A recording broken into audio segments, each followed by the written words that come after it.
Dans cette vidéo, on va voir l'application du théorème de Castigliano ainsi que les intégrales de mort. Alors ce qui est pas mal quand on veut utiliser les intégrales de mort, c'est d'utiliser un théorème un peu particulier qui s'appelle le théorème de la charge unitaire. Allez, on va revoir déjà d'où provient le théorème de Castigliano et comment est-ce que je peux essayer d'appliquer le théorème de la charge unitaire. Premièrement, allez, on va regarder une poutre fléchie comme ceci, avec un effort FA. Le point d'application de ma force, ici A, va fléchir d'une distance petit fa. Ce qui me permet donc d'écrire l'énergie potentielle générée par cet effort, ou plutôt le travail de cet effort, c'est-à-dire l'effort A multiplié par le déplacement FA. Alors d'où provenait le théorème de Castigliano? C'était ce qu'on allait faire, on allait appliquer un petit effort supplémentaire qu'on allait noter par exemple dFA, ici en ce point A, et on va dire que ce petit effort supplémentaire est tellement faible qu'il ne produit pas d'accroissement de la flèche. Donc il va produire par contre un accroissement de l'énergie potentielle élastique, donc cet effort va nous produire un dU. Cet accroissement de l'énergie potentielle, dU, est égal au petit effort multiplié par le déplacement du gros effort, vu que j'ai toujours ce grand déplacement FA. Donc c'est égal à dFA multiplié par la flèche en A. Et par manipulation de cette équation-là, en mettant le 2F de l'autre côté de l'égalité, je trouve dU sur dF, où la dérivée de l'énergie potentielle par rapport à l'effort A est égale à ma flèche en A. Et ça, c'était le théorème de Castigliano. Bon, très bien. Maintenant, qu'est-ce que le théorème de la charge unitaire? Eh bien pour ça, on va écrire déjà l'énergie potentielle élastique à l'intérieur de la poutre. De ce côté-là, c'est une grandeur qui est à connaître, c'est que l'énergie potentielle U, élastique, donc à l'intérieur de la poutre, est égale à 1 demi de la somme des efforts de cohésion à l'intérieur de la poutre. Alors dans des cas de poutre fléchie, c'est assez simple. Je vous renvoie à mes autres vidéos sur le théorème énergétique qui développe un petit peu plus en détail quelle énergie potentielle élastique il peut y avoir à l'intérieur d'une poutre. Donc c'est égal au moment de fléchissant au carré divisé par le module de Young multiplié par le moment quadratique, bien sûr à prendre selon le bon axe par rapport au moment fléchissant. Et cette somme-là, eh bien, ça va être le long de la poutre. Donc je ne sais pas si j'ai un axe X comme ceci le long de la poutre, donc je vais intégrer ce long de X avec cette somme qui va aller, par exemple, si ma poutre mesure L en longueur, donc qui va aller de 0 à L. Donc maintenant, on va essayer de rejoindre ces deux équations l'une avec l'autre. Donc utiliser simplement le théorème de Castigliano, c'est calculer cette énergie élastique, et puis ensuite la dérivée pour pouvoir trouver la flèche. On va essayer de procéder différemment en utilisant le théorème de la charge unitaire. Alors ce que je vais faire, je vais réécrire ces deux équations et je vais les écrire l'une avec l'autre. Donc je vais écrire que la flèche en A est égale à dU sur dFA, c'est-à-dire la dérivée de l'énergie potentielle élastique. Donc c'est égal à 1 demi de la somme de 1 sur EI d de MF sur dFA au carré dx. Je ne dérive pas ça vu que c'est une constante, bien sûr, par rapport à mon effort FA. Donc d de MF au carré sur dFA, eh bien ça me fait quoi? Ça me fait MF multiplié par MF prime, donc ça fait U fois V plus UV prime. Bref, ça me fait 2 fois MF d de MF sur dFA. Si je dérive donc ce terme-là, par développement, ça va donc me donner que la flèche en A est égale à 1 demi, donc je vais sortir le I, 1 sur 2 fois EI, la somme de, eh bien, 2MF dMF sur dFA dx. Le 2 va venir se simplifier. Et j'ai donc FA qui est égal à 1 sur EI de la somme de MF dMF dFA dx. Alors, ce signe-là, ce terme-là plutôt, la variation du moment fléchissant par rapport à FA, on va le noter par exemple MF bar. C'est une possibilité. C'est-à-dire que ça va être le moment fléchissant de la poutre dans le cas où j'applique au point pour lequel je veux connaître ma flèche, c'est-à-dire le point A, une charge unitaire. Donc c'est MF pour une charge unitaire. C'est quoi une charge unitaire? C'est une charge qui vaut 1.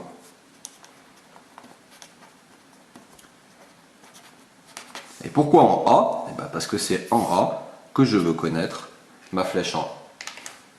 Donc j'ai la multiplication de deux moments fléchissants.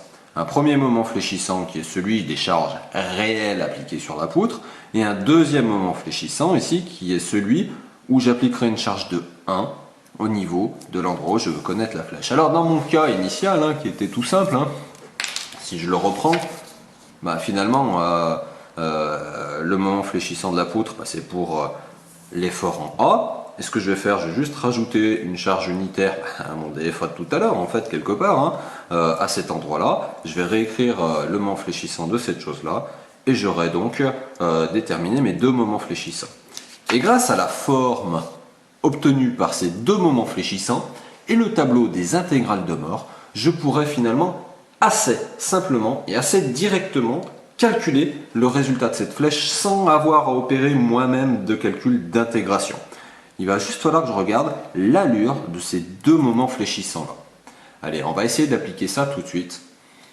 Je récapitule, ma flèche en A est égale à 1 sur EI, la somme du moment fléchissant multiplié par le moment fléchissant d'une charge unitaire, donc du coup situé au point A, fois dx. Allez, on va essayer l'application du coup sur ce cas de charge ici. J'ai une poutre avec une charge répartie, je sais pas, que j'ai noté Q par exemple, qui va être en newton par millimètre, je vais mettre directement en newton par millimètre, des distances L par exemple en millimètres, et je veux connaître la flèche au point A, L, qui est situé à L sur 2 du point d'appui de gauche.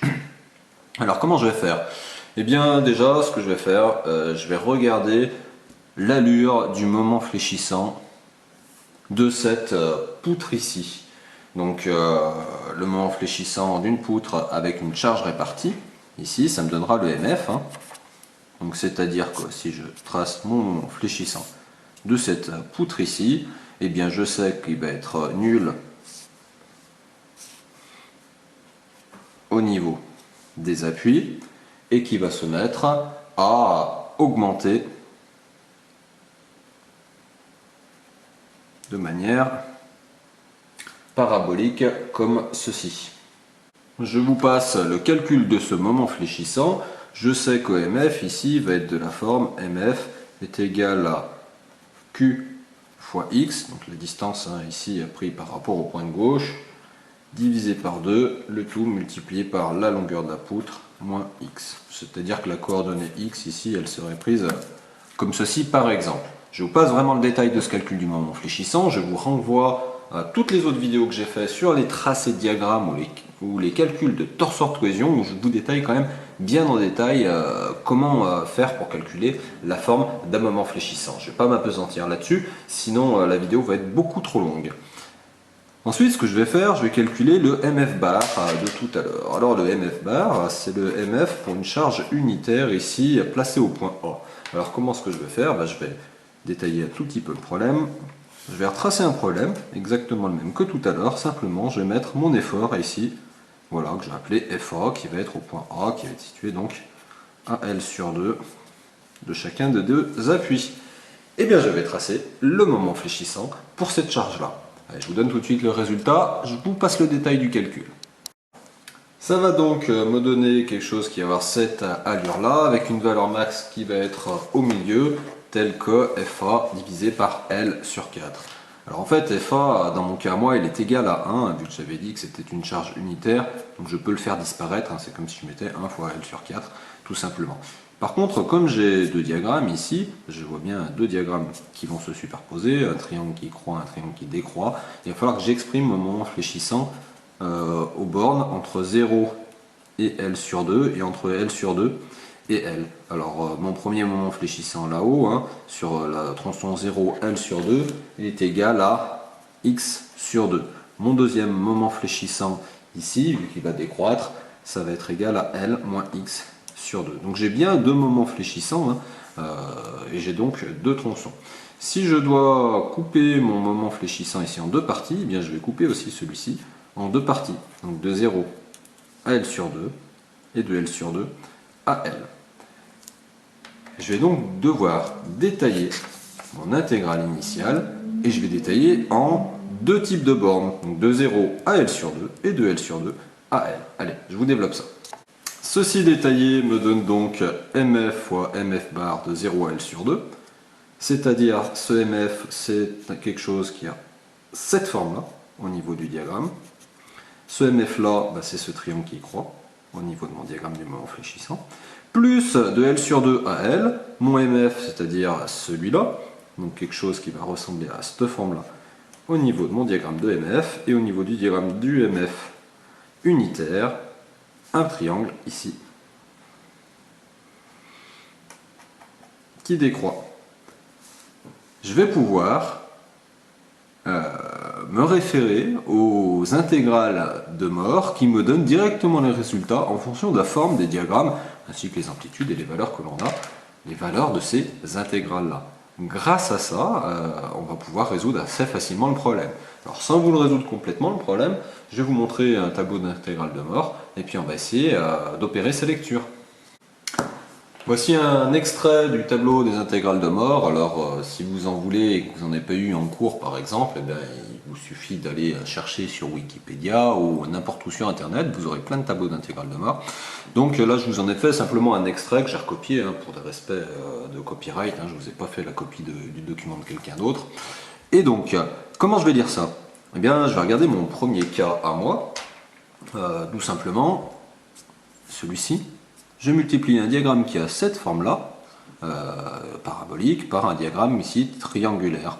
Donc je regarde où je me situe, donc ça va être ce diagramme parabolique qui croît, avec un diagramme triangulaire qui croît. Je vais donc être dans ce premier cas. Tandis que le deuxième ici, à cet endroit-là, c'est deux diagrammes qui vont décroître, un parabolique avec un triangulaire. Je vais donc être dans ce deuxième cas. Bien sûr, il faut que je fasse attention aux valeurs. Ici, dans mon tableau ici des intégrales de Mohr, il y a marqué L. Or, moi, en réalité, les valeurs de mon problème, ce n'est pas la longueur L sur laquelle s'applique le diagramme, mais c'est grand L sur 2. Et petit l est égal à grand L sur 2 dans mes deux cas. Ensuite, la valeur phi, ça va être la valeur max ici à prendre dans mon diagramme de tout à l'heure. Donc à remplacer. La valeur f ici, ça va être aussi la valeur max ici à prendre dans mon diagramme de tout à l'heure, à remplacer aussi. Allez, c'est parti, on va essayer de développer tout ça.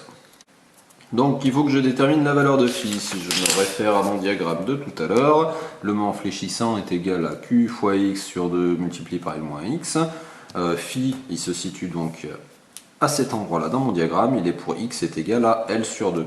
Donc si je remplace x par L sur 2 et que je développe mon équation, je vous laisse refaire le calcul vous-même, vous trouvez donc q fois L2 sur 8. Je ne prends pas le temps de vous le détailler, bien entendu. Ensuite, il me faut la valeur f aussi dans ce diagramme-là, c'est-à-dire la valeur maximale ici qu'il va y avoir sur ce diagramme. Si je me réfère au diagramme que j'avais tracé tout à l'heure, j'avais cette valeur max ici, donc ça va être égal à mon f de mon tableau des intégrales de Mohr. Donc c'est égal à fa fois L sur 4. Et comme fa était unitaire, est égal à 1, donc je vais pouvoir remplacer simplement par L sur 4. Donc ça fait f qui est égal à L sur 4. Et donc ces deux intégrales. Si je reviens au niveau de mon tableau de ma flèche est égale à 1 sur EI, le résultat de la première intégrale plus le résultat de la deuxième intégrale. J'ai qu'à remplacer, en n'oubliant pas de remplacer bien sûr le petit l par L sur 2. Je développe le calcul, ça me fait donc FA qui est égal à 1 sur EI. La somme de la première intégrale, c'est-à-dire 5 fois L sur 2, je remplace tout de suite, divisé par 12, multiplié par F, c'est-à-dire multiplié par L sur 4, F ici, multiplié par phi, c'est-à-dire multiplié par QL2 sur 8, plus, plus le deuxième terme, c'est-à-dire MF, le deuxième terme c'est celui-là, donc c'est-à-dire 5 fois L sur 2 sur 12, plus F, c'est-à-dire L sur 4, multiplié par F, c'est-à-dire L sur 4, multiplié par phi, c'est-à-dire QL2 sur 8. Bon, déjà, je me rends compte que ces deux parties-là, c'est exactement la même chose. Hein. C'est comme si je multipliais par 2. Hein. Donc déjà, tout de suite, je peux simplifier sans rentrer trop dans des calculs avancés, en disant que FA égale 2 sur EI de 5 L sur 2 sur 12 multiplié par L sur 4 multiplié par Q L2 sur 8. Allez, je vous laisse essayer de finir le calcul vous-même pour essayer de voir ce que l'on peut trouver comme résultat.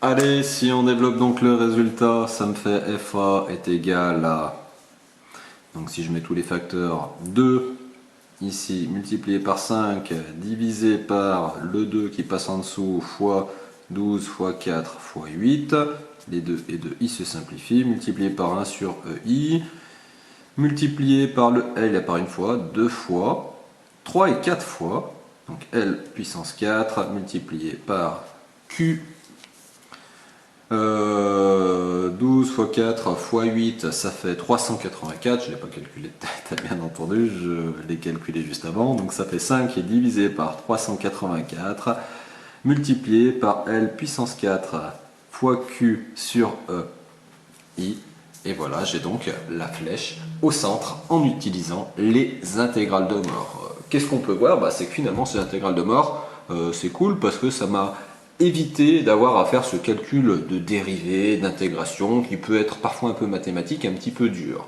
Par contre, une chose était essentielle dans l'utilisation de ce théorème de la charge unitaire et des intégrales de mort, c'était de bien déterminer la forme et les valeurs des moments fléchissants. Et ça, bien sûr, c'est tout un travail, être capable d'exprimer ce moment fléchissant en fonction des coordonnées de x. C'est pour ça que je vous renvoie bien sûr aux vidéos que j'ai déjà faites qui traitent du sujet. N'hésitez pas à regarder d'autres sur internet, il y a plein de vidéos très bien faites qui détaillent tout ça. Voilà, j'espère que ça vous aura permis de comprendre un petit peu l'utilisation des intégrales de mort dans le cas du théorème de Castigliano. Bonne révision à vous!